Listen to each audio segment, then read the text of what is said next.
Hello, everyone. Hi, coaches. Hello, Mercy. Thanks again. And just as a matter of thanking everyone, all the coaches here. Thanks for allowing me to record this experiential session for us to kind of learn from it, re-listening and learning. With that, I will pass over to James for an introduction. Over to you, James. Okay, thank you, Suresh. Good morning, Mercy. Good morning, coaches. Good morning, my friends. So I made 3 good decisions this year. First one was to get more interactive online. The second one was to expand my knowledge of coaching skills and styles globally, which was some great advice that I picked up from some coaches I respected here. The third one was connecting with people to help expand my knowledge and network, predominantly outside of Singapore and even outside of Asia. I still to this day don't know how it happened, but I joined a seminar, a European coaching 3-day summit. I think it was run by an organization called Excellentia, which again backed up and supported my reasons when I was reflecting back for decisions 2 and 3. There were 2 memorable events that fixed in my mind that day. The first one was a demonstration by our good friend, Master Coach Jedi, when he was demonstrating the power of connecting teams, and for some reason he just got into an impromptu singing session, which sort of, there was an initial dead silence, and then the whole house just erupted and people got involved, and it was a awesome, it was totally mind-blowing for me, and I think everybody on there. I think probably for Jedi himself. So the second day, or the second memorable event, was I think it was on day 1 when I happened to tune into a mentor coaching session, which was run by a delightful young lady. For people that know me, I'm British, and I'm a big fan of direct communication. You know, why say 50 words when you can say 1 or 2? So it was a surprise when this person from New York, I love New Yorkers, run this delightful session on the real power of direct communication, totally blowing some preconceived myths on my beliefs on coaching, but also demonstrating a natural passion for her style. So being a shy person, I bit the bullet and I reached out to her, expecting a non-response. Imagine my surprise when I received a response suggesting I set up a meeting to chat further. Well, fast forward, introduced her to Suresh, and we have both made a new friend who was so passionate and willing to come and share and demonstrate her skills today. So it's my pleasure to introduce Mercy, and I will just ask her to share whatever she wants around her coaching success and personal background. Welcome, and over to you, Mercy. Oh, thank you, James. Thanks so much. Yes, thank you. I like that he called me delightful and young. I like that.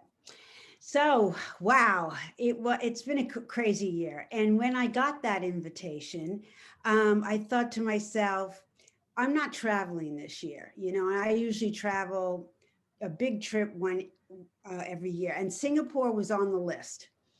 And when he reached out from Singapore, and I do know Via Chen very well, and I have some people there that I have met, probably 1 or 2 on the call, because I know there was on the last time that you guys met when I introduced Via.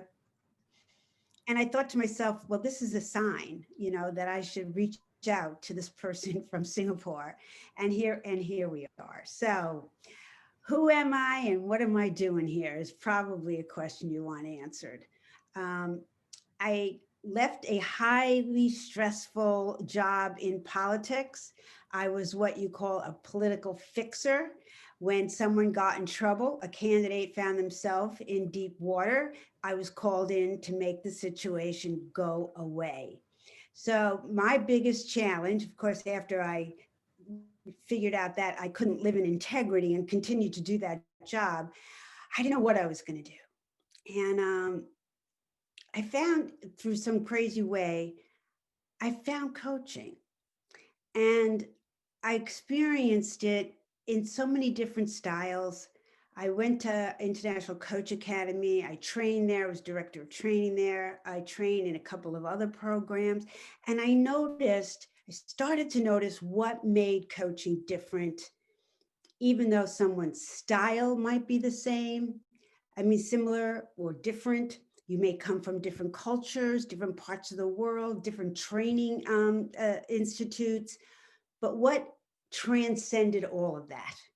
What really is a powerful coaching session? So some people call this laser coaching. And I like that James named it powerful coaching, because that's really what it is. And frankly, if you coach like this, you're coaching at the MCC level.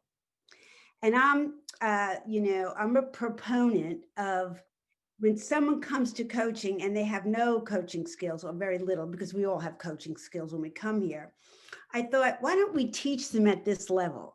Why, start at this middle ground, most schools start, and then you have to unlearn certain things in order to reach that masterful level. Or certain things that you would find acceptable in a PCC level, for example, are no longer acceptable in MCC. So this has been my mission, to educate coaches around this, to let them know that MCC is not this mystical, trip through the Himalayas. It's a concrete, technique-based. Yes, it takes confidence. Yes, it takes practice, but it's so possible. So today I would like to do a couple of things.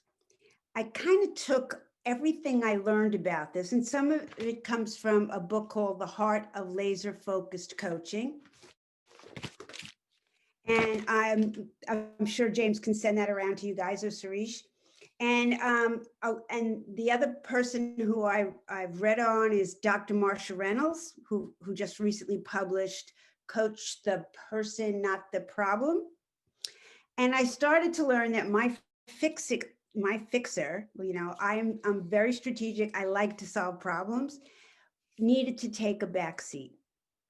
And we all know that in coaching, don't we? It's about really enabling somebody else to find it within themselves. They don't always have the knowledge. For example, there might be a gap in what they understand about technology. But if they don't get over their trepidation about technology, then they're never going to face it. We can learn, but we have to be in a learner's mindset. And that's what coaching's about. It's a learning experience.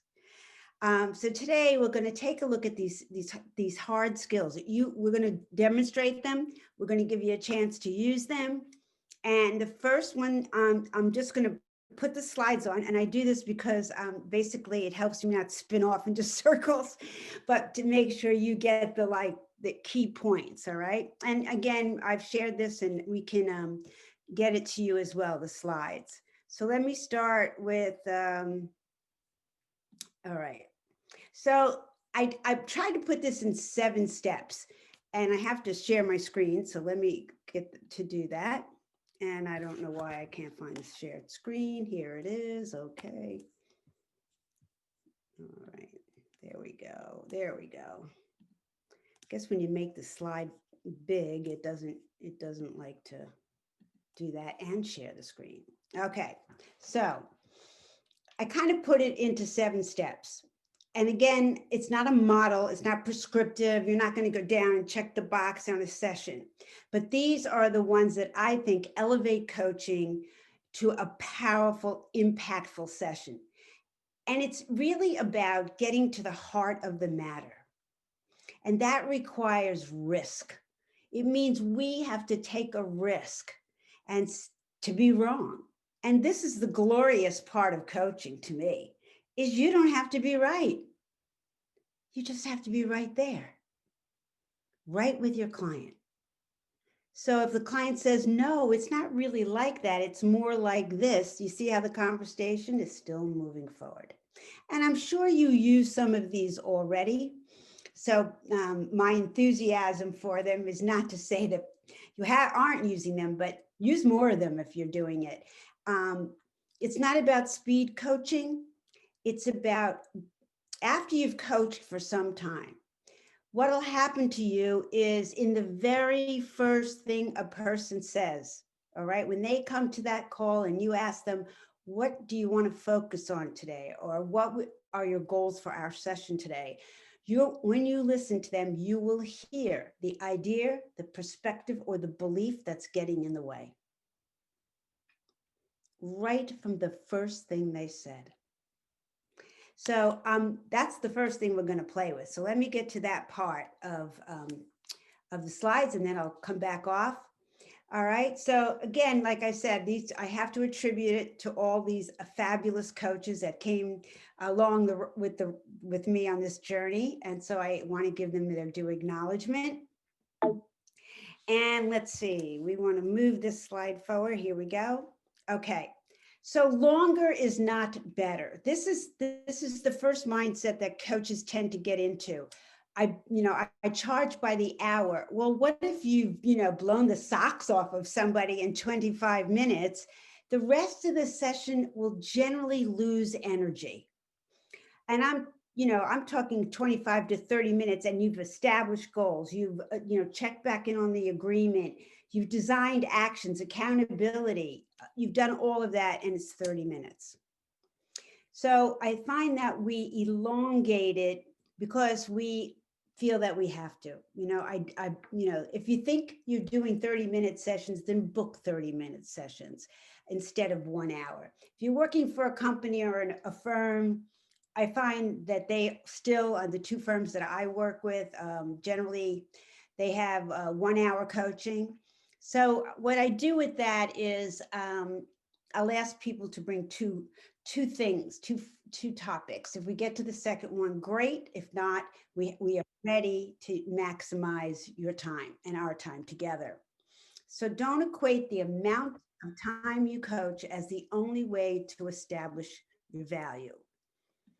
Okay. Now, people ask me, how do you get over the nervousness when you have to record a session or you're coaching in front of people? And I used to speak, I wrote a book called From Doormat to Diva, Taking Center Stage in Your Own Life. And I did present some of it to the coaches in Taipei several years ago. And I had a speech coach at the time. And, when you're nervous, he said, well, start singing. And I was like, okay, sure, right? But then James mentioned singing, and it does something to people. It doesn't matter what you're singing, But he taught me to sing my thoughts like if I were nervous, all right? What if I flop? What if nobody gets it? What if, and I would sing it. And what happens with the brain is that your thoughts become separate from their meaning, and there's a lightness. There's this beautiful lightness that happens. So, if you're adventurous, you have a secret Broadway bone in your body, bring it forward. All right. Some people say bring the whole body into it. So do that too if you want. It really does help lighten us up and not let us be so significant about our coaching. Okay, so this is step 4, commit to listening. What I noticed is, I even did this in job interviews. I would say, I'm a really good listener. And you know what I learned? I wasn't a good listener. I come from a family of argumentative listeners. That means when you posit something to us, we are formulating an argument.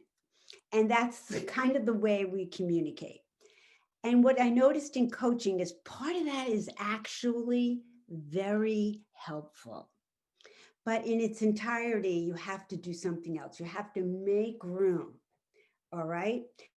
Make room for the subtleties, for the things you're sensing, a specific word that somebody's saying. Often what I notice is people make an aside comment, right? They say, I really want to talk about this, but boy, did I have a day with my mother today.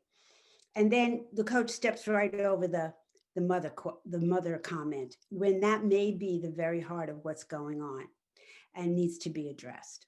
So we listen, but we also think in terms of what's the contradiction, what's the discrepancy, what's the misconception that's getting in the way. Whenever you hear one of those, direct communication works best, because you can ask 7 questions to get to something that you ask in 1 question. Direct doesn't mean you have to be from New York. Direct doesn't mean it's rude. Direct doesn't mean you're going to hurt anybody's feelings. And I'm going to give you some language around that to help you soften the delivery, but not the message. Not the message. So the first thing we want to do is practice this listening thing, okay? So if I could have a volunteer, let's say you and I are coaching, all right? And so I'm coach and I need a client. And I want you, all you need to do is bring a situation, you know, as if you were the client in a coaching conversation, and just talk about, just answer the question. So what would be helpful today? Or what do you want to focus on today? So all of us have something to practice around. Do I see a volunteer?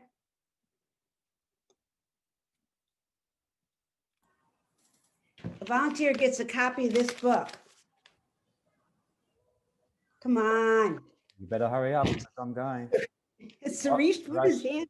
Suresh just put his hand up.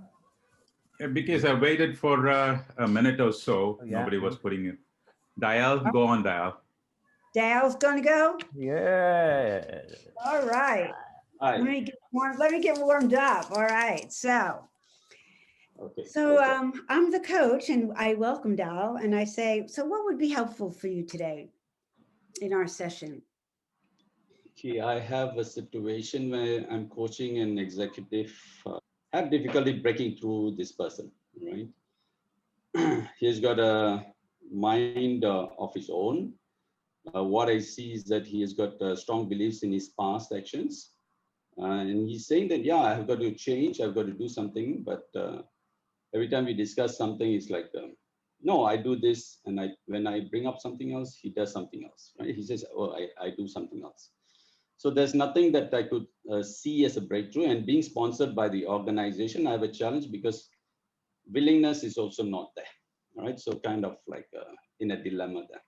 So this is a situation that I've been trying to resolve for about a couple of weeks, or a couple of months rather. Okay. Well, thanks. So you're coaching someone. It's set up by the company. It sounds like there's a sponsor involved. Yep. And he seems to have a mind of his own, were your words, correct? Right. And he has some strong beliefs. Yes. And when you challenge them or talk about something else, he basically disregards it. Did I understand you? In some cases, disregard, but in some cases, he has got something else to say, right? And once I did catch him contradicting, and he says, no, you see, I'm a senior management. I'm not like an ordinary manager, you know, because these guys are very senior in his 50s and has got good track record. So, you know, they have a strong belief in their past success also, right? So it's like, don't treat me like, you know, another person who is like in the middle management or things like that. You know, the kind of discussion is what's going on. So it's been a bit of a challenging situation, and I've been like cracking my head how to break through this person. And yes, I am a direct communicator, right? But this guy has been a pretty tough nut to crack. Okay. All right. Thank you. I just wanted to make sure I understood you. So the temptation here is to coach the guy that Dal's coaching, but we are coaching Dal. Yes. So what did you hear about Dal's his perspective here? Not that the story is what he told us, of course, but what are you sensing, anybody, about what is really, you know, think of this question. What is making this a problem for this person? What idea, belief, thought? Could you repeat that? Right. Go ahead. I see Suresh, I think. Yeah, well, so I think Dal, the question is to the whole floor. I heard Dayal Yes. mentioning multiple times about the seniority, and it's more about the focus was more about the client's mindset, seniority, age, experience. Um, so if I may, for Okay, me, I didn't catch the end of that. Go ahead, Um, bro. Right, Suresh, bro. want to Yeah, complete? okay. Suresh, you want to complete what you want to say, or repeat what you want to say to Mercy first? Sure, sure. So what I Thanks. heard, Mercy, from Dayal is that it was about the person, the status of the person, the mindset of the person, the experience, the seniority, and that was kept mentioned multiple times. So that's what I'm sensing. Okay. So we heard something about that could be an influencer here is the status of this person and the coach. All right, I'm going to make it generic. That could be it. Now, Beryl, I'm sorry. I thought, go ahead, Beryl, go ahead. It's okay. For me, I felt I can hear frustration from Mhm. Dale's voice, and in all the things that he said, I could hear he wants to move. He has his personal intention is to help this person move forward, but he's frustrated that he can't seem to get this person motivated to move forward. Yep. Okay. Yep, I heard that too. Frustration. Go ahead, Irene. It sounded more to me like right now we are coaching Diana. It sounded more to me that this client right now has a little bit of a thought process in him that I need to achieve something. I need to get something achieved out of this session for this client. And that kind of caused a little okay expectation, or how do you call that, an expectation from Dale himself in the position of a coach. And I don't think that should be, because that would affect the way we coach. Okay. We talk to our client. Expectation. Yes. Yes, expectation. All right, that's a theme in coaching. It comes up over and over. It's generally what's behind a frustration. I wanted something this way and it's happening this way, right? Okay. Anyone else? Go ahead, Tommy, is that you? Yes, I think a lot of his reactions are very strongly based on his beliefs. So maybe we could try to understand his beliefs first before we dwell further. Okay. So there's a belief here, right? And let me make sure. Anybody else have some thoughts before I sort of wrap this into a learning thing? Yeah, There yeah. were some comments in the chat box, Oh, okay, Mercy. let's see. Tough nut to crack. Good pickup. When someone uses an expression like that, it's so rich, isn't it? Think about it. He's a tough nut to crack. That is such an interesting choice of words. And it gives the coach so much information. The expectation shows up there, doesn't it? The somebody said wanting the person to achieve, right? That kind of push. The expectation. So if you were coaching this person using a very powerful, direct laser approach, you would say, so I hear, Dal, that this is a pretty frustrating situation for you. And you've mentioned that, the person, really is a high performer, kind of believes he's, had success, so he's going to continue doing what he's doing. And I also heard that, you mentioned, you used the expression, he's a tough nut to crack.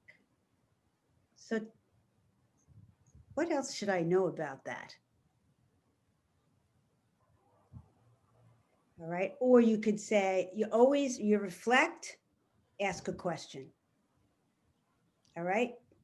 The reflection is predominantly about our client and who they are in this situation, frustrated, challenged, and not about the story. There's a guy, company sponsor, and what he's doing. That's not it. That's the story. That's the problem. However, it's quite normal. Like, we all are coaches here, and we could all be like this. Yeah, Dale, that happens to me, and that really drives me crazy. So I would probably maybe even normalize it. All right. Sometimes you need to say, well, for a coach, I imagine that's kind of common to encounter this kind of person. So making it okay. We're not saying in a way that it's okay to proceed like that, but it's okay. It's understandable that one would find this frustrating. I'll give you a number. You're being paid by a sponsor. There's measurables and accountability and deliverables, and there's all those things. And by the way, they're there whether it's a corporate sponsor or not, but it's a lot more obvious when there's a sponsor. So it's an extra, I think, almost an extra expectation that I have to prove my value. And the way I prove my value is to get this person to do what he should do. And that's what gets us stuck. So this is, by the way, this is the first thing he said, right? So we've learned so much about this person. All right, what's getting in the way for him? And we want to ask him, that was an interesting expression. What makes this, what I'm trying to think of, like how I would, so you said this is a tough nut to crack. What's that about? That's probably what I would ask. And maybe Dal can answer that. Would you want to answer that, Dal? See, you have the advantage of all the wisdom that we just talked about here, and now you can act like a genius client. So go ahead. What I've seen is that because I do coach his peers in that organization, and they have been very receptive. They have come up with a situation for every session that they wanted to address. So when I said tough nut to crack is that he still wants his session, but he doesn't have an issue to come up with for the sessions that I have. So it becomes a big challenge for me, all right? And I'll try to dig, which is not the right thing for us to do as coaches, try to create a situation or what is the situation, all right? But say, okay, caught in that situation, what do I do? So, and every time I say, okay, what are the changes that you're looking for? Because one of the key goals for the organization changes, leading the future. So that was a key theme that it was supposed to bring in. And with that, he says, yeah, I've been doing some innovative stuff. I've been doing this, so that doesn't seem to be a problem. So just to add on one more thing is that he didn't believe that, because they are entities which was by the holding company and they are just another entity. So he didn't believe there's a need for them to interfere in their operations or their work, right? So of course it has gone into my mind. Yes, I started believing that, okay, this guy doesn't want to be coached because it's been sponsored. So it has come into my mind like that.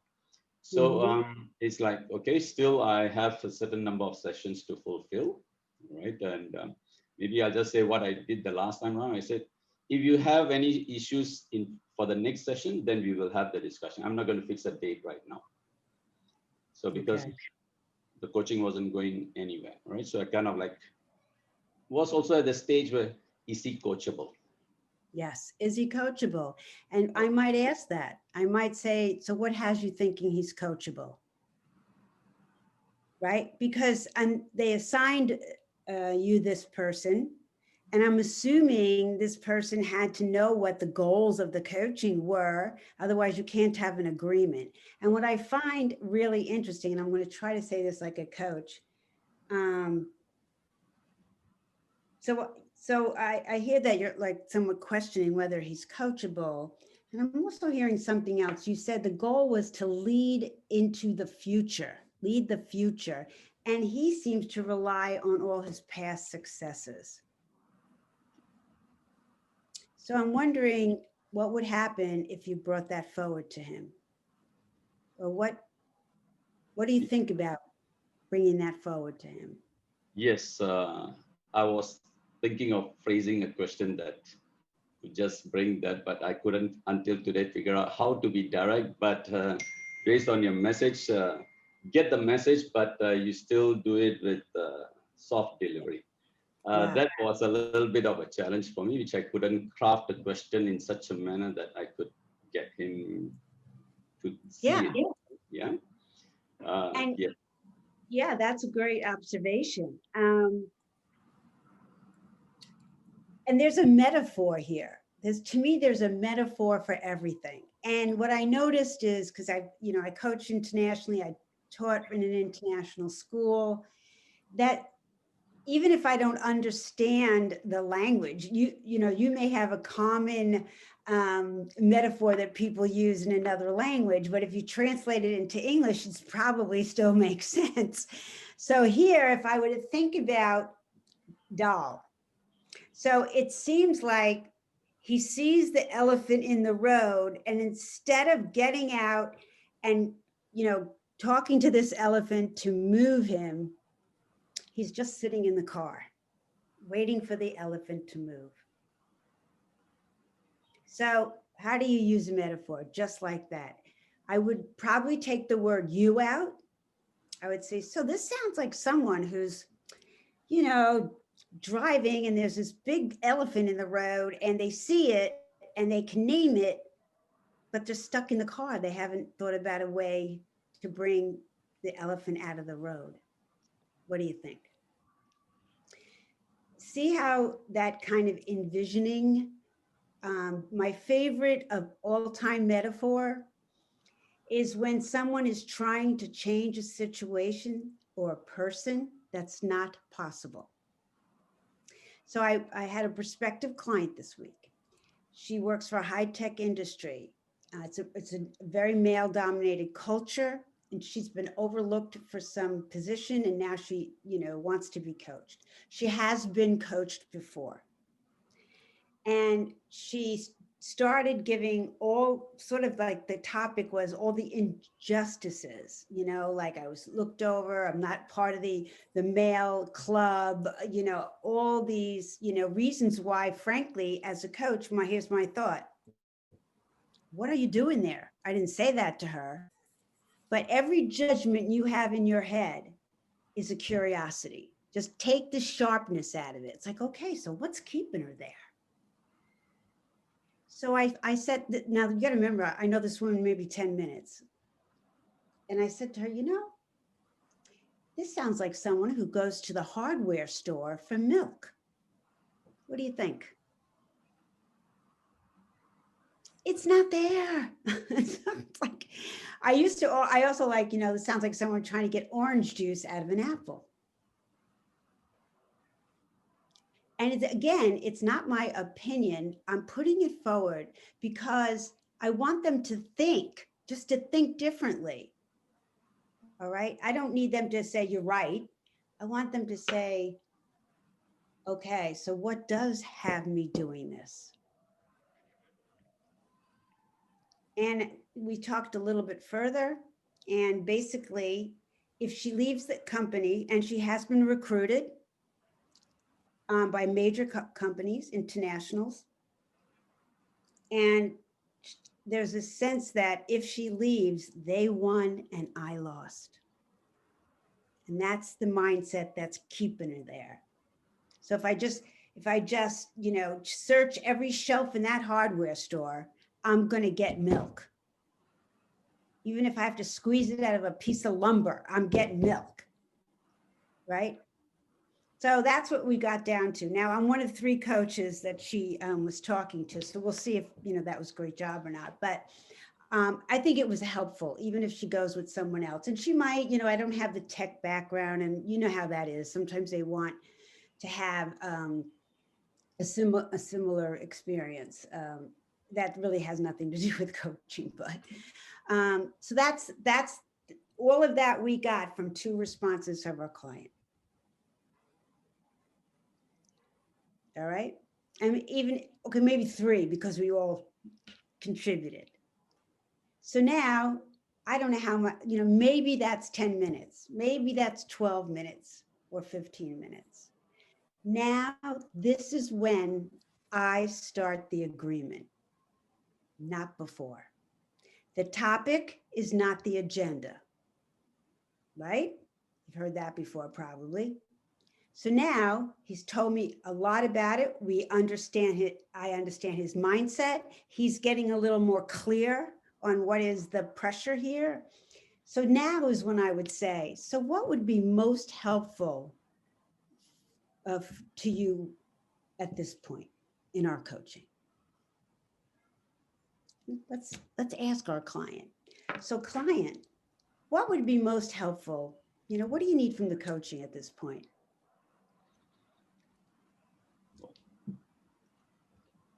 Well, I think you brought up the fact that that's an expectation. I think that's probably true. I want to drive to get results. That could be also another issue.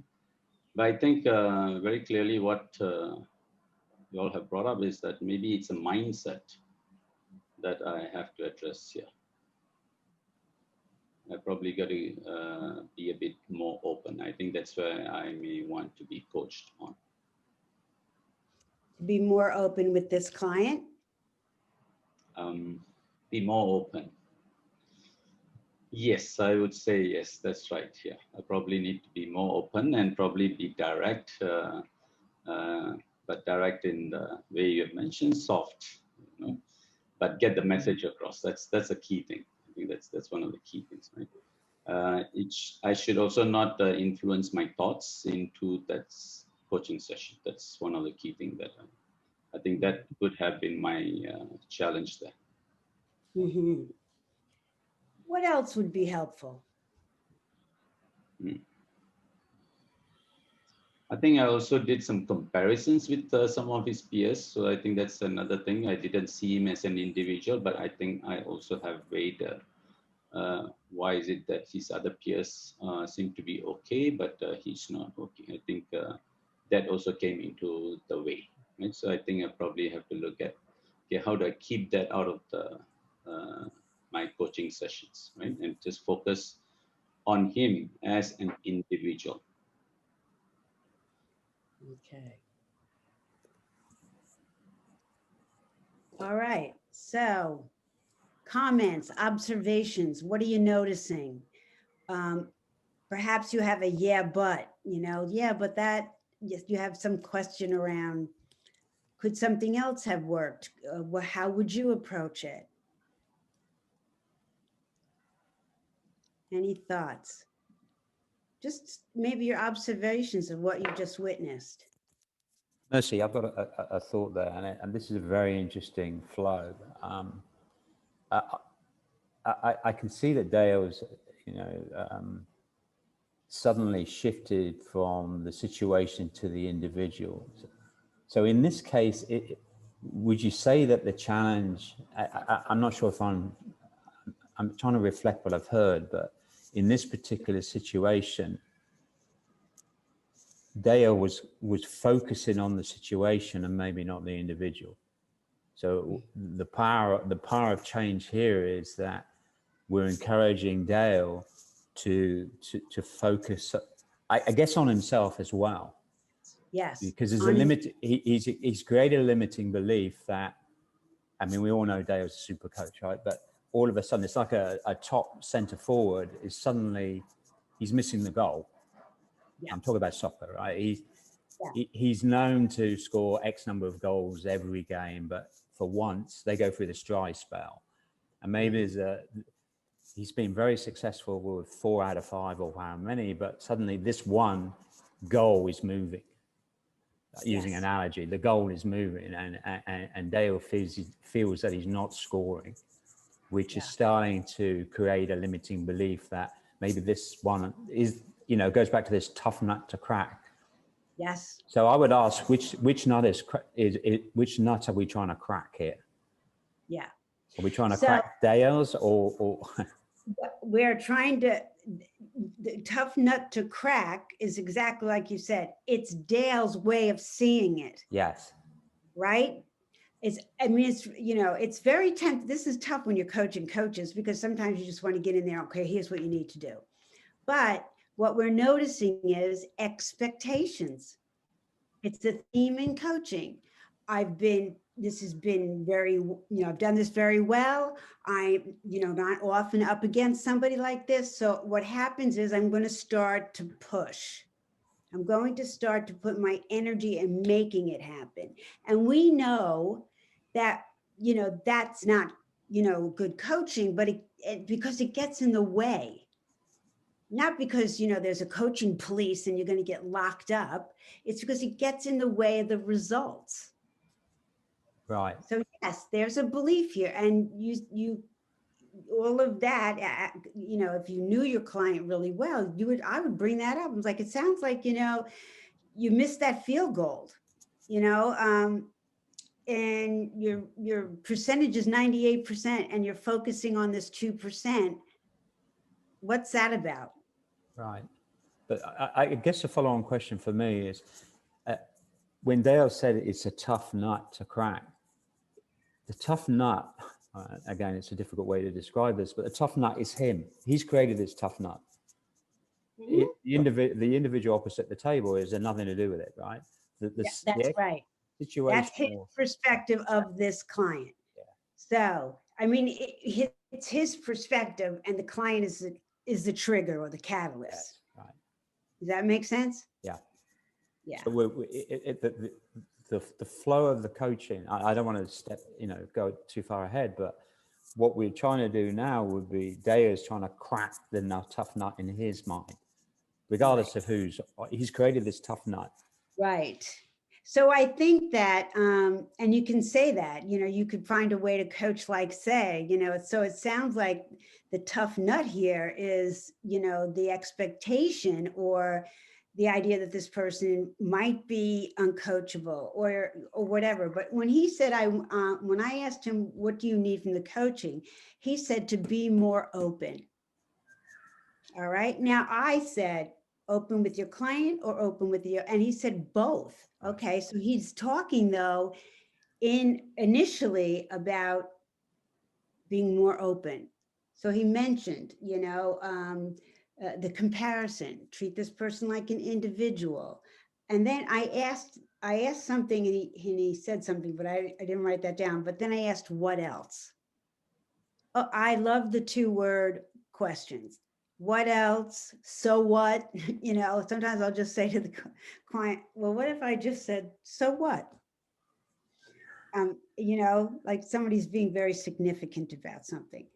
All right. So that's one thing, that question, what else, is significant because someone has to think a little bit more about it. We tend to answer with the first thing that we sort of already thought about ourselves, right? The other thing you notice here is we're getting into actions organically. All right. There's an awareness. All right. We explore that a little more. My next question might even be, so what would that look like? You're getting prepared to coach this person again. What does that look like for you? What would tell you, and of course I wouldn't ask all these questions in a row, but what would tell you that you're open, you're going to treat them like an individual, you're going to let go of making this happen and be more forthcoming with your client?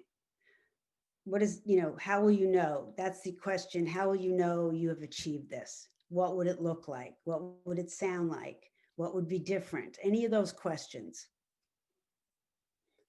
So what we've got so far here is we listened, we have the agreement. You notice we didn't ask what's important to you about this, but that would be a good question. You could even, say that now. That question can be asked earlier too. The coaching agreement isn't 4 or 5 questions asked in a row. And when you ask someone what's important to them, the other thing that you often, this is another key point in making this making things 30 minutes. We tend to want to make things positive, right? There are whole coaching institutes out there that stress this.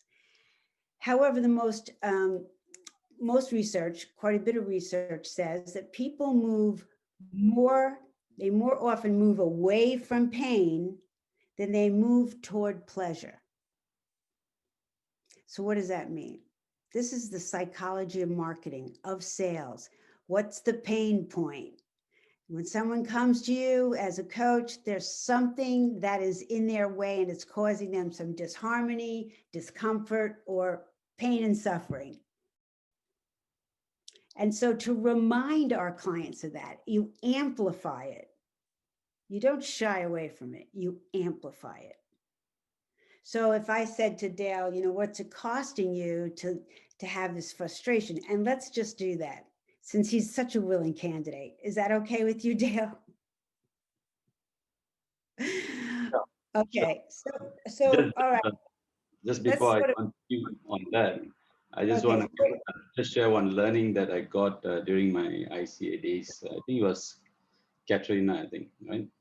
So I was always in a hurry to actually get results within the coaching session, right? And she threw me this question. Okay, so I'm just sharing this with everybody, right?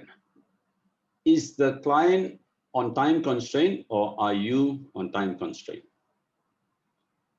So I realized that actually I was the one who was pushing for the time results during that time frame, right? So it was a big lesson actually, and the fact that you threw me the question, what else, which I use on every other client, it got me deep into thinking. Seriously, I mean, it's like, whoops. I used to throw this to others, but I didn't realize how they are feeling. Now I know what's it like, how they are feeling actually, right? Okay. All right, come. So yes, your question was. So let's, you'll have to probably do a little bit of backward stuff. But if we were to ask you, what's it costing you to have this feeling of frustration with your client who's not moving forward? Good question. I guess I've been very, very goal-oriented. I set my goals in front and very high desire to achieve them, right? So, oh yes, I think one of the impact was probably because my rating fell because of this candidate, all right? So my overall rating, which I was doing above average, or in fact was better than the standards, the KPIs that they have, it pulled me down and I was kind of consulted, hey, what's going on? So it kind of like impacted maybe my ego. Yes, I think that's probably one of the things. So kind of like the goals that I had for myself, which I was achieving, got impacted because of this person. Probably a frustration came, hey, why should you do this to me, right? And so it's like his problem rather than my problem, right? Yeah. So I had to take a step back and reflect quite a bit, and was trying to make it achieve my target rather than coach that person. I think probably that's where the inclination towards the coaching went, and not coaching that person, right? And really trying to identify why is he there actually? I mean, why is he there even for the session? He's willing to come in for the session, but without any problems or issues. So I think it's probably an expectation that I've set for myself quite heavily that probably I see is coming in the way of this whole coaching conversation that I'm having with this person. Yeah. So here's an interesting thing that a coach could point out. First, let me put my happy light back on. There. All right. So I heard a couple of things here. Taking it personally is a theme in coaching, right? It comes up over and over in a myriad of situations, taking it personally. And it's interesting that Dal's very articulate and he's very, very logical in his thinking.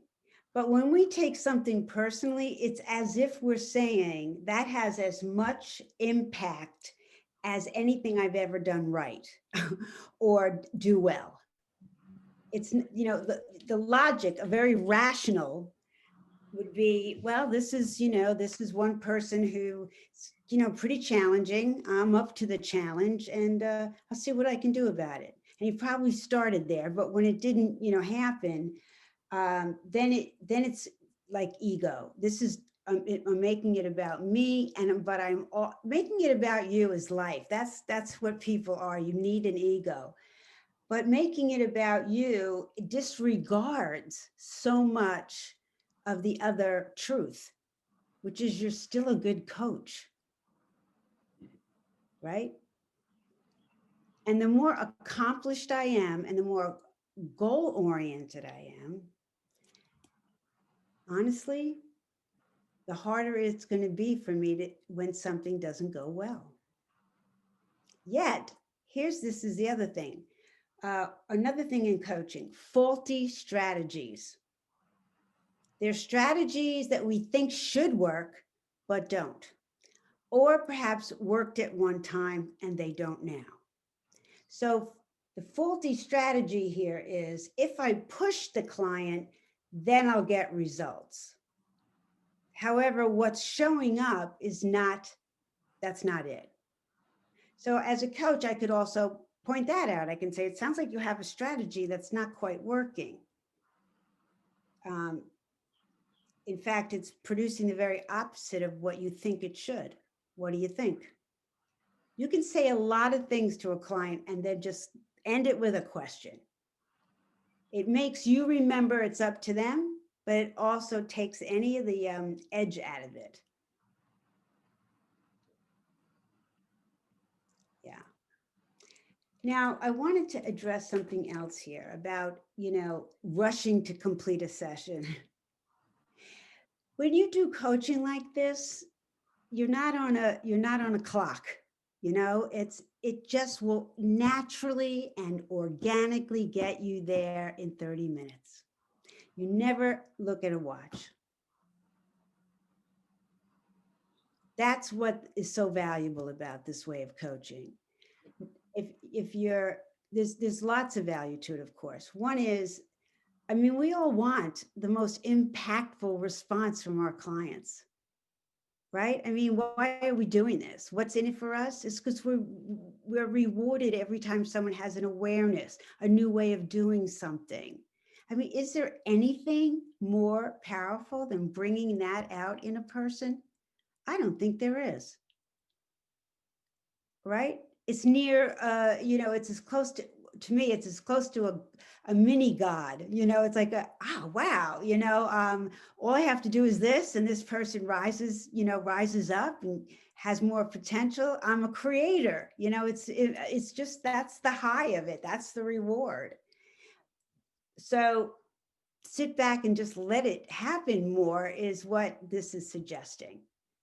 If you do simple things. So like if Dale says to this client, I gotta, first of all, always come clean with your clients, always. People talk about authenticity in coaching. That means you have to be authentic. You have to be vulnerable, or I. So sometimes you have to say something like, I got to admit, I'm a bit confused. You're talking about past successes, and yet the goal for this coaching is leading the future. What do you see about that? Or, what do you think? just something, because you're bringing forward a very important disconnect. And think about how many questions you might have to ask to get to that one concept. And the other thing you noticed, this is why you have to be authentic. If I'm thinking something, like I have a direction in mind for somebody, if I don't talk about it right away, it's going to come out in leading questions. I'm subtly moving instead of saying, I had a thought. What if, and I love the what if question. All right. So what if you went in there thinking, I got nothing to lose? What would happen? Right? Or what if your worst fear was realized? When someone says you're afraid. Or, so what if? You can posit a lot of, it's a reframe. A what if question reframes it. And so I see in the chat, why do you think it's your mindset that's in the way? And I'm assuming that's a coaching question, meaning we as coaches might ask the client that. Am I accurate in that? Who Palan? Yeah, okay. So when I first came to coaching, they said never say why, and being a rebel. Yeah, being a rebel, I said, there's nothing wrong with why. And I always have this image of me as a coach is like I'm smoking a fake cigar, I don't have to do that. That's for other people, not me. But what I learned really quickly is that why has a defensive posture. Like when I hear a lot from my daughter, like, so why are you going shopping when there's a pandemic? All right, right away I have to get out my law and order, present my evidence, get my exhibit A, why I should be shopping, exhibit B, why I should be shopping. It's defense provoking. But if she said to me, so what has you going out shopping during a pandemic?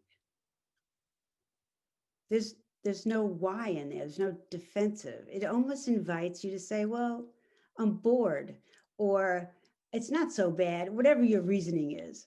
You're more likely to not push back.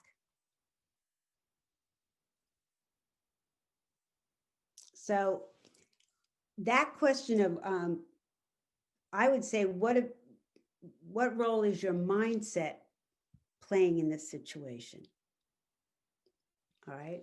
Or even more direct, I'm hearing a mindset of fill in the blank. What do you think? Or what comes up when I say that?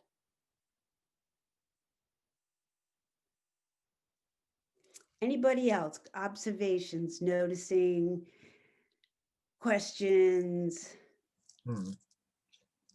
Yeah, maybe I can say something. Merci, hi, how are you?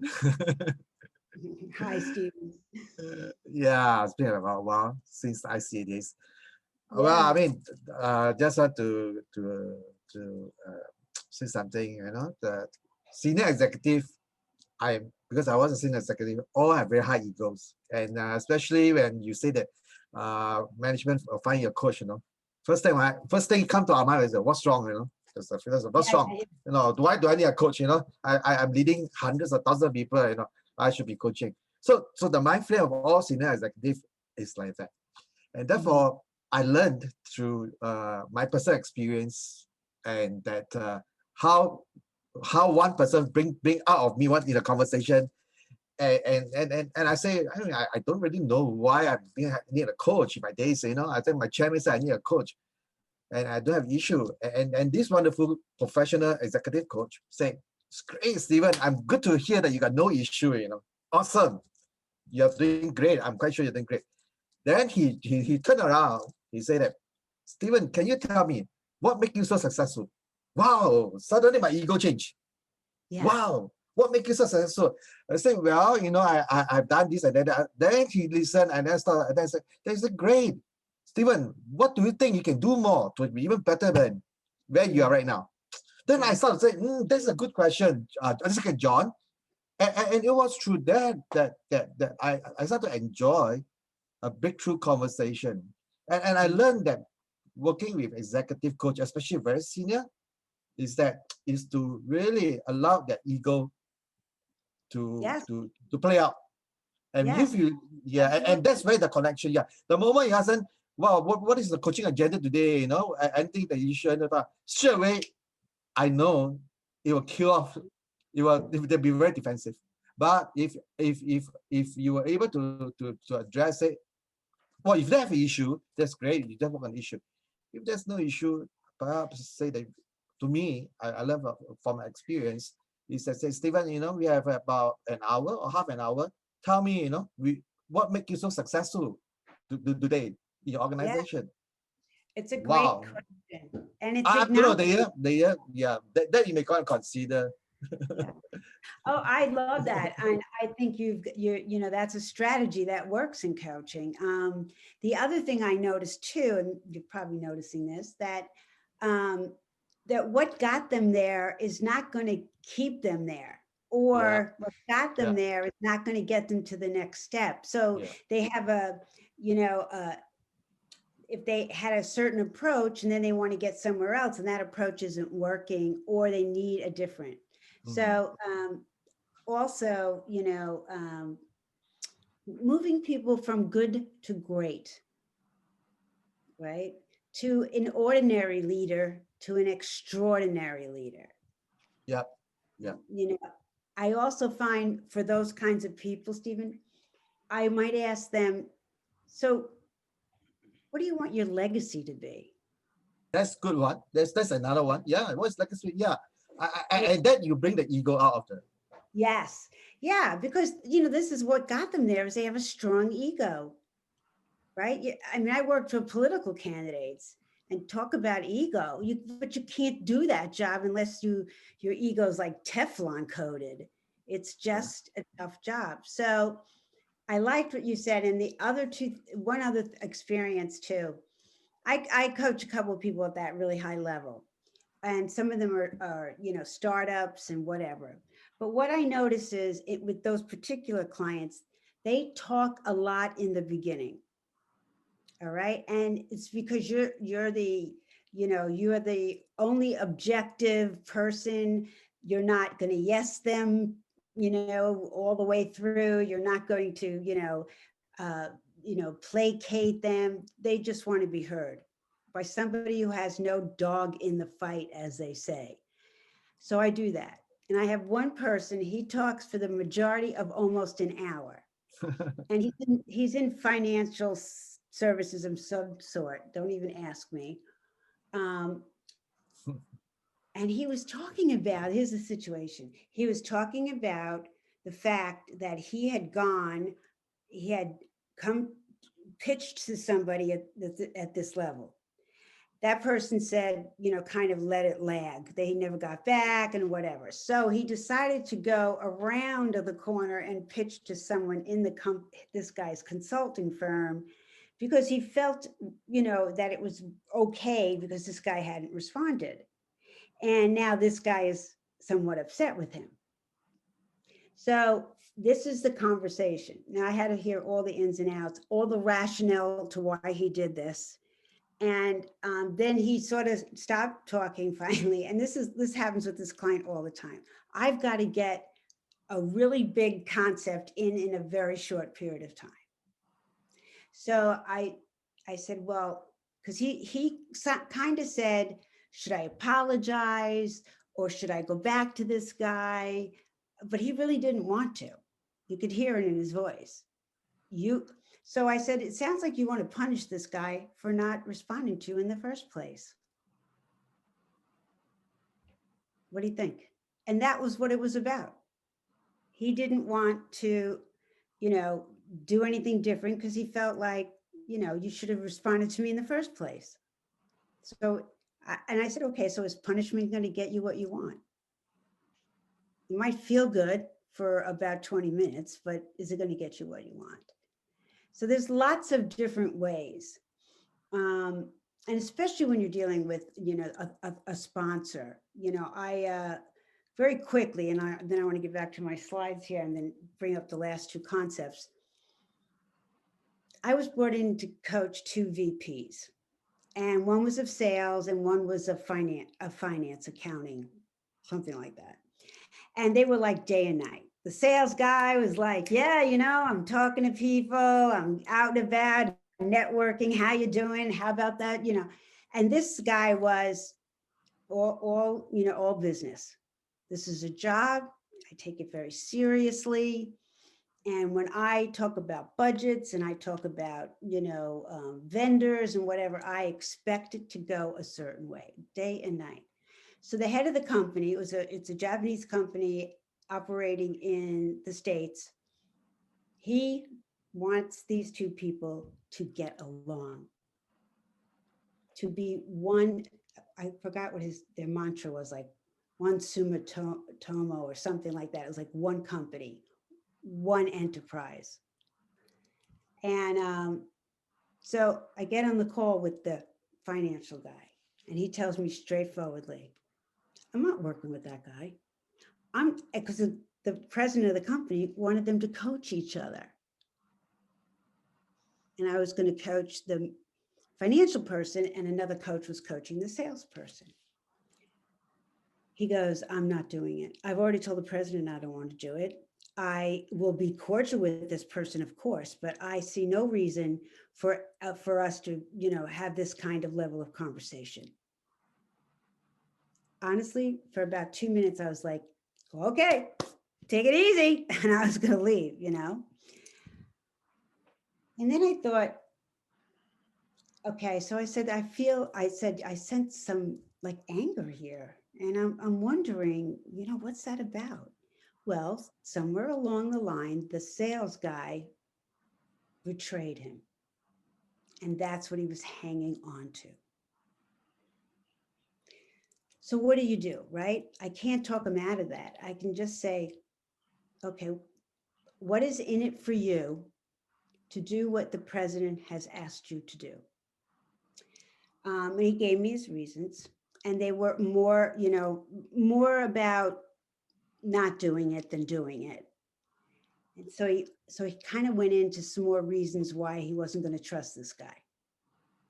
So I finally said to him, it sounds like you've given this sales director a lot of power over you, somewhat like a victim.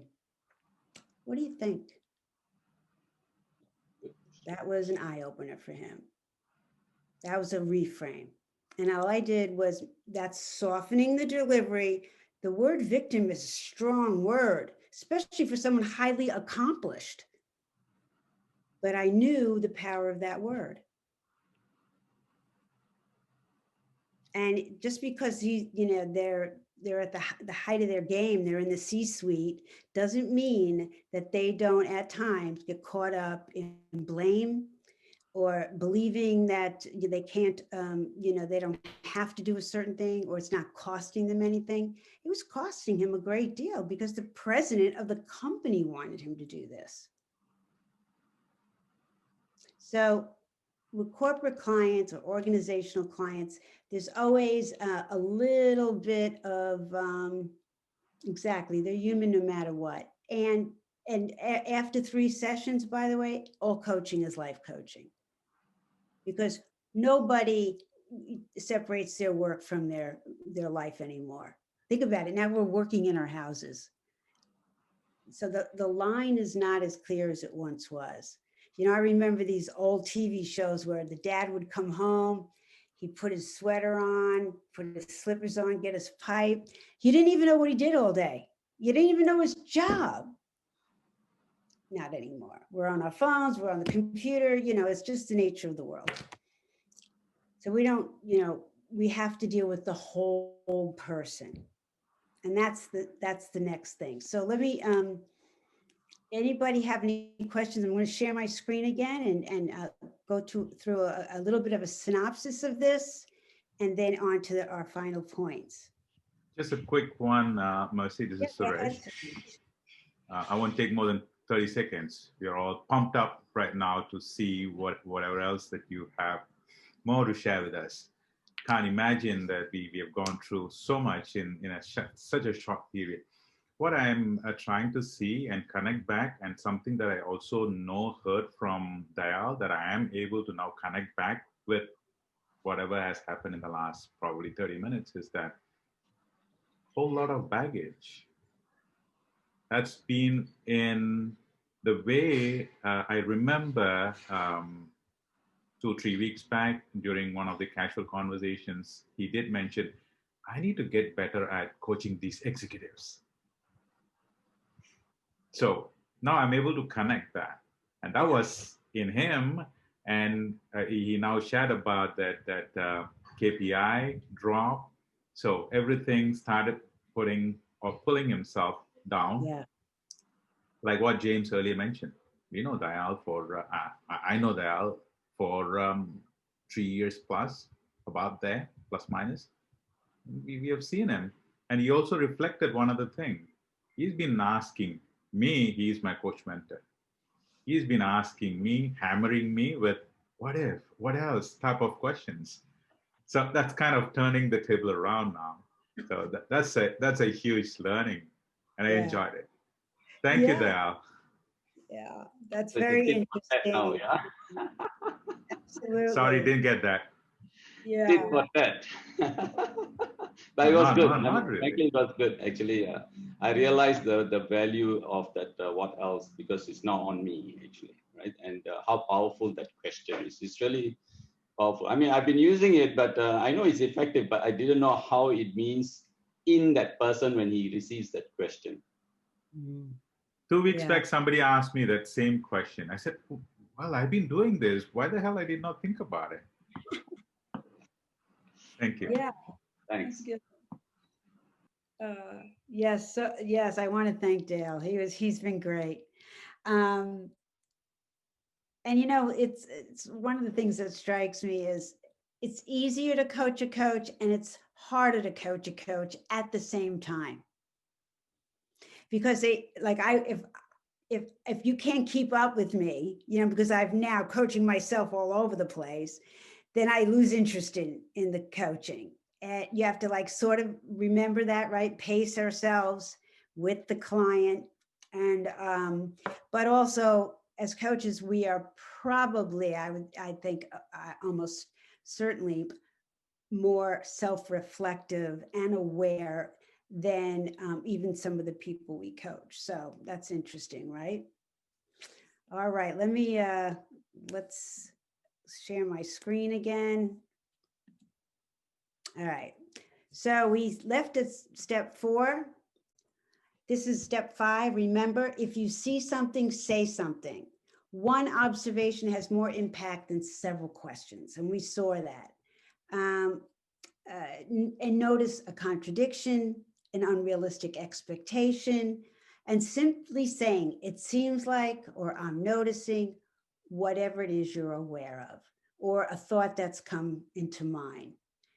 And you're intuiting something. So soften the delivery, right?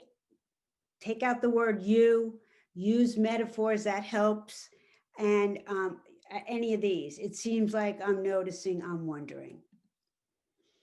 And then remember, I said this is where the coaching agreement comes in. Explore the client's responses before you ask about the agreement, because now you're actually getting to what would be helpful. All right.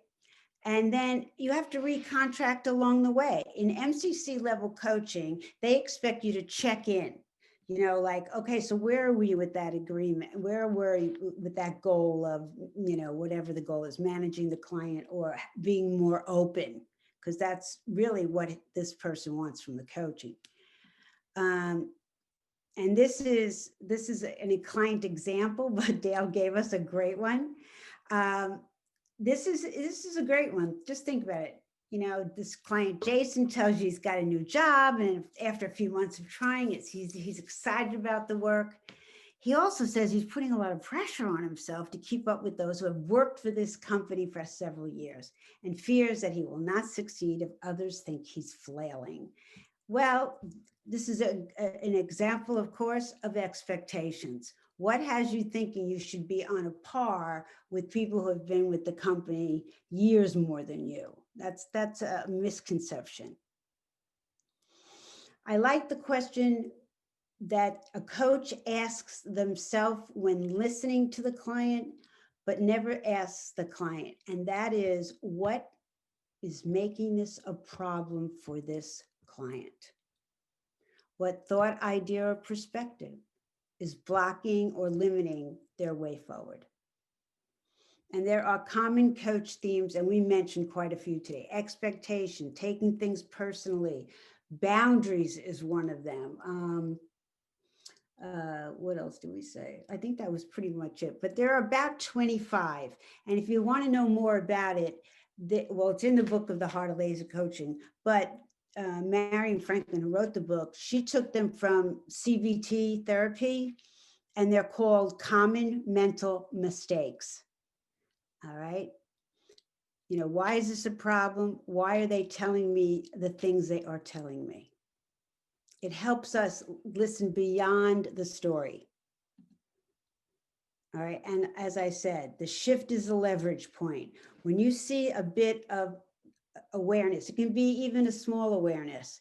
That's when you check in to make sure the agreement is still aligned, right?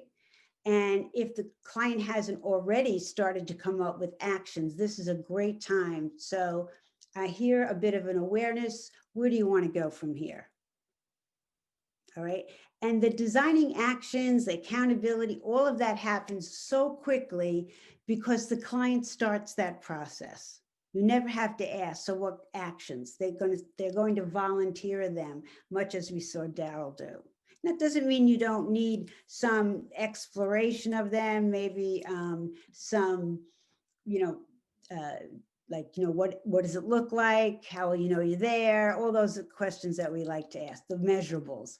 So you still can, you still want to explore together in partnership. And I just want to say something about accountability. I guess the rebel coach in me really doesn't like that word. I don't know why, because it's thrown around to the point where it has no meaning.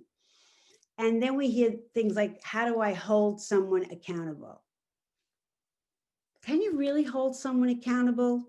Well, yeah, you need to make certain, like if somebody says they're going to pick me up at the airport and they don't, then I want to have, I'll hold them accountable. I will say, so what happened and what was that about?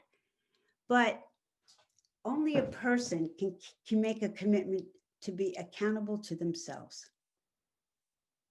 And so when I go to that question, I generally say things like, so how committed are you to this? Or so what will help you hold your promise to yourself here?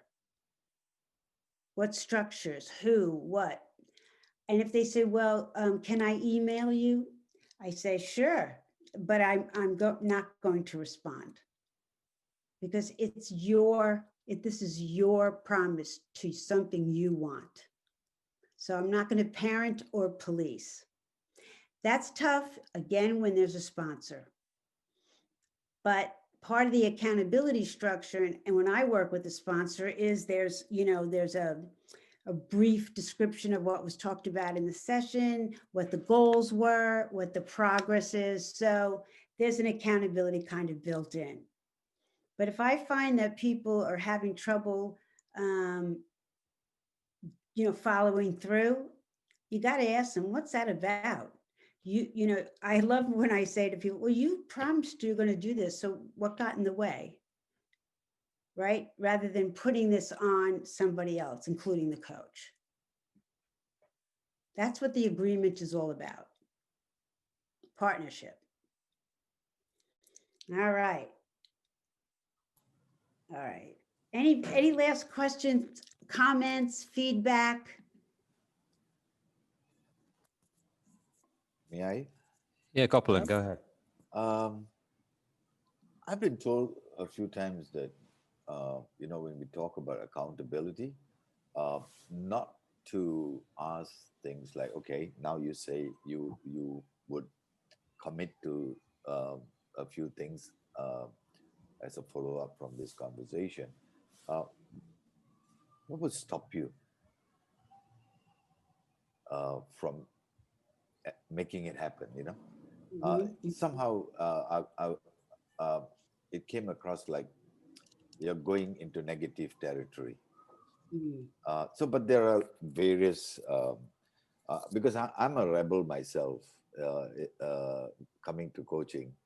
I never like models. I never like tools. I still believe that everything in the end becomes who the person is, and thus it goes back to the mindset and life coaching. Absolutely. Yeah. So what do you think? I know what you mean by that. You know what I mean? You never want to go backwards in coaching. You know, the person has the awareness, do not rehash, revisit anything behind that. Trust your client is what that comes down to. So the question about, you know, even just saying to them, so you set these goals for yourself. I'm curious, you know, what do you say? What's your sense of the realistic nature of these goals? Like what could get in the way? It's a different way of asking it, you know, but without opening up a new can of worms, as they say, you know. But the point is, and I agree very solidly that you don't go backwards.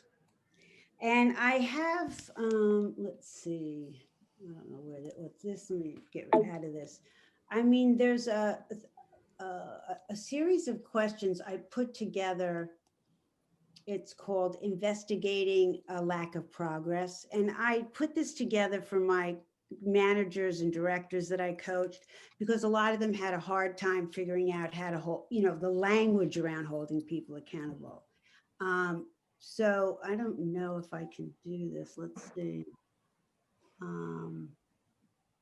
No, but I can send it to I'll write myself a note because I won't remember.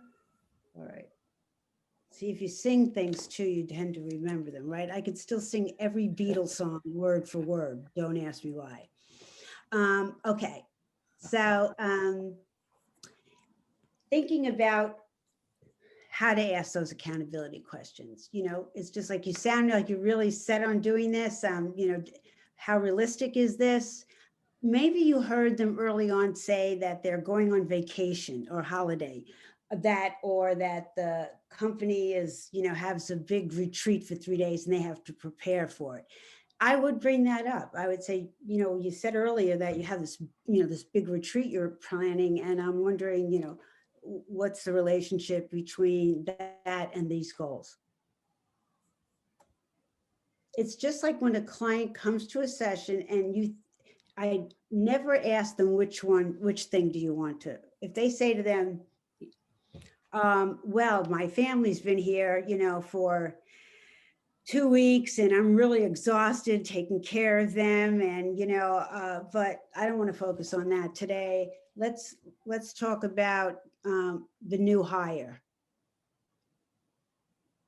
So I'm thinking to myself, what's the link here?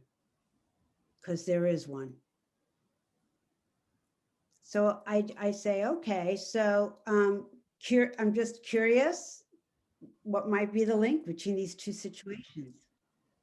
And they can say there's no link. Okay, fine. But today someone came in to a call of mine and I will stay a little bit later. And she coached this person for a year. And she said that she's still not really where she wants to be on work-life balance. And then she's talking about having to deal with this person at work, her management team. And the person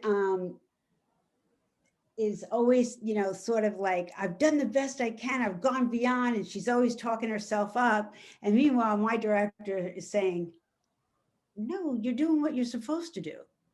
and she hasn't had a conversation about it.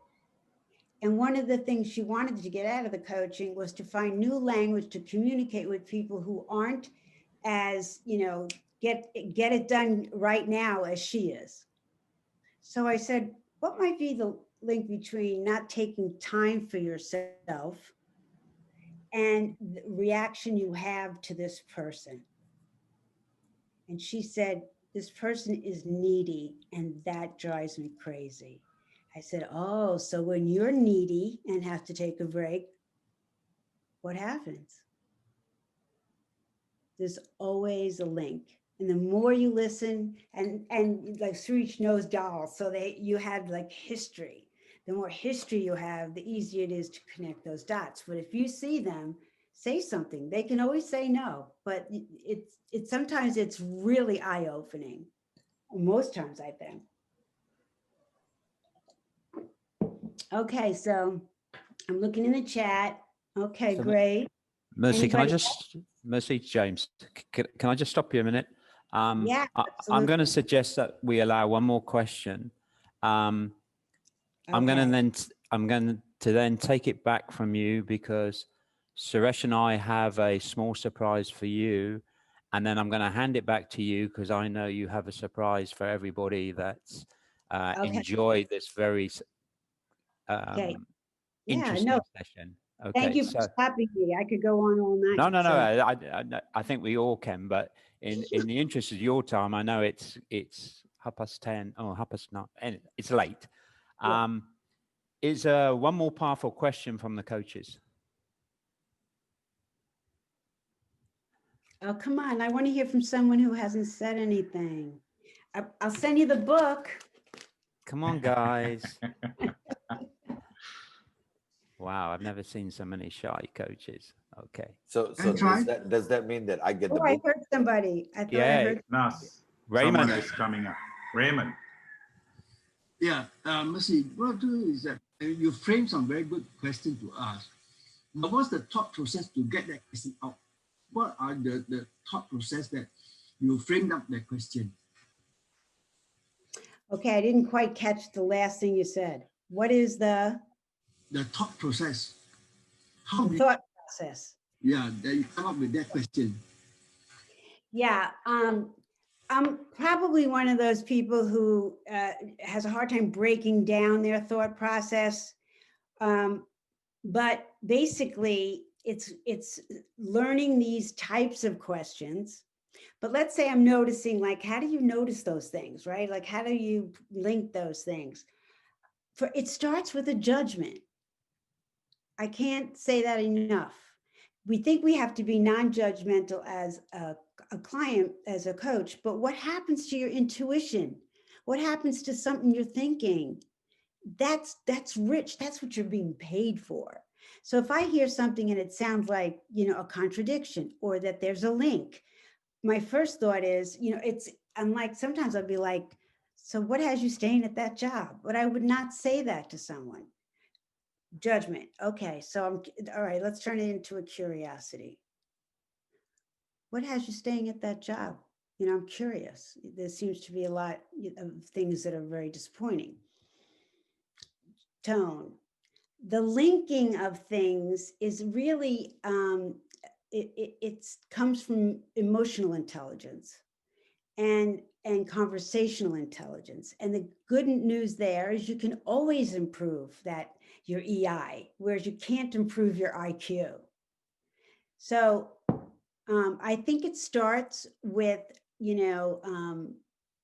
whatever, if you tend to have a more analytical kind of, brain, this is a little more challenging.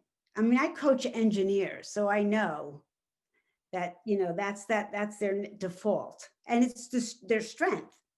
So getting them to connect dots or whatever really is by virtue of being direct and by noticing things.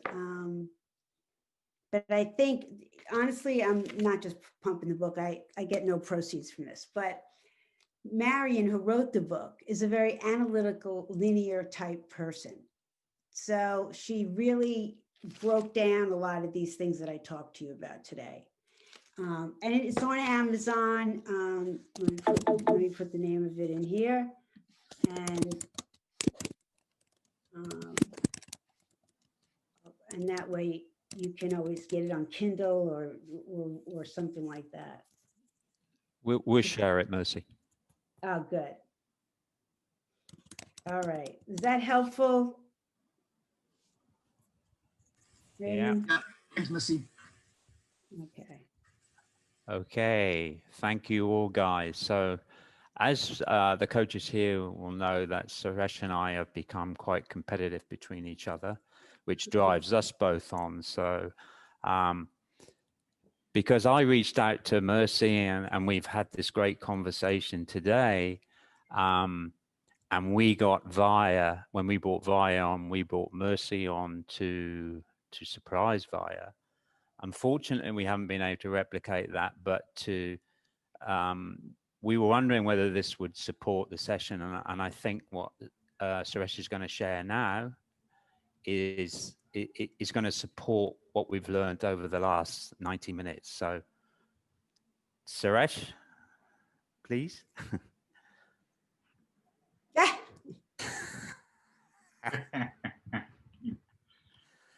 So there's been a lot of reference to Marion. And, yes. She's, she teaches this as a program, the Heart of Laser Focused Coaching, which I'm slowly taking over.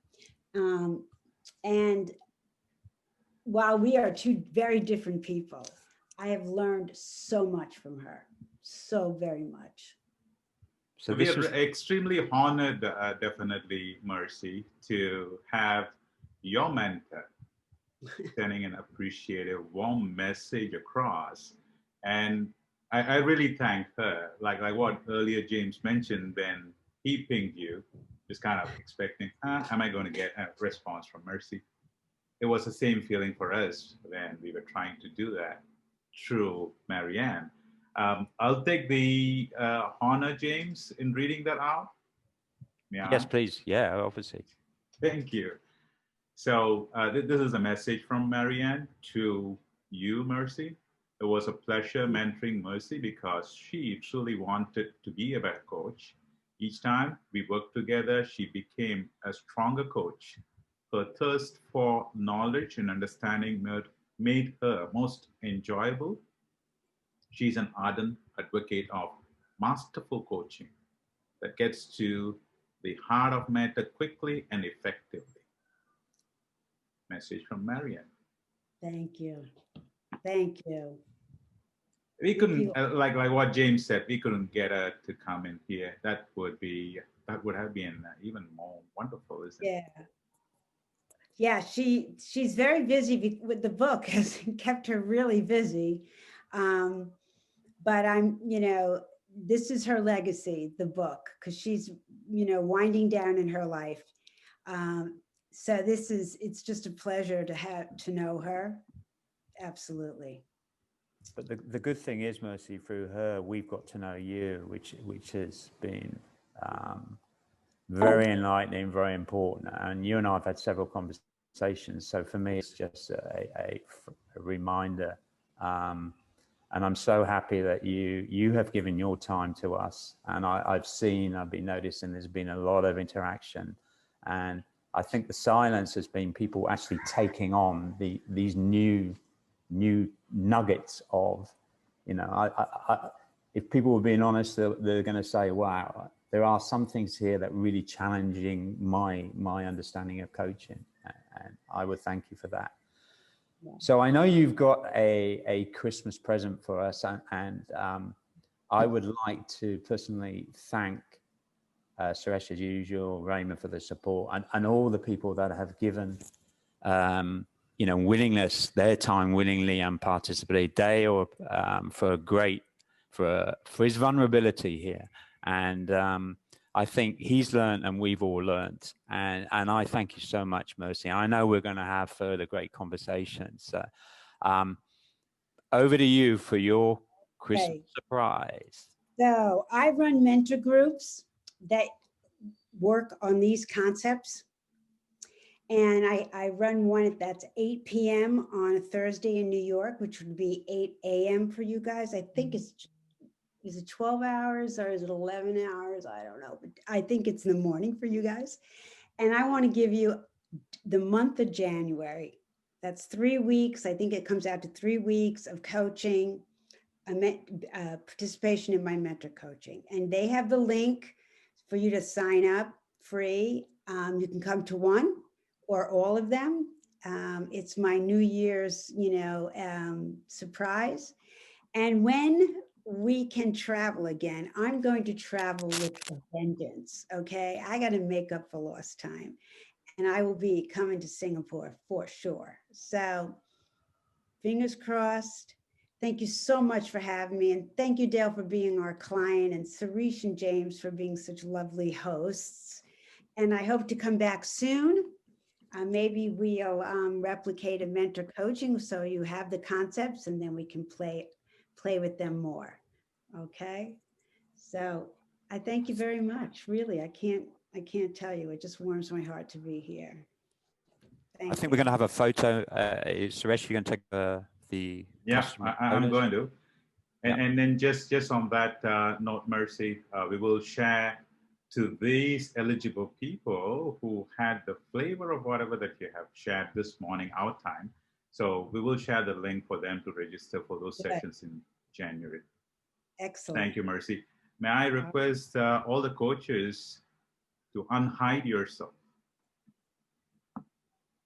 Just a quick one. Christmas time. Kachan, if you're still there, turn on your camera, please. Okay, I'm just taking. I'm just going on to take that.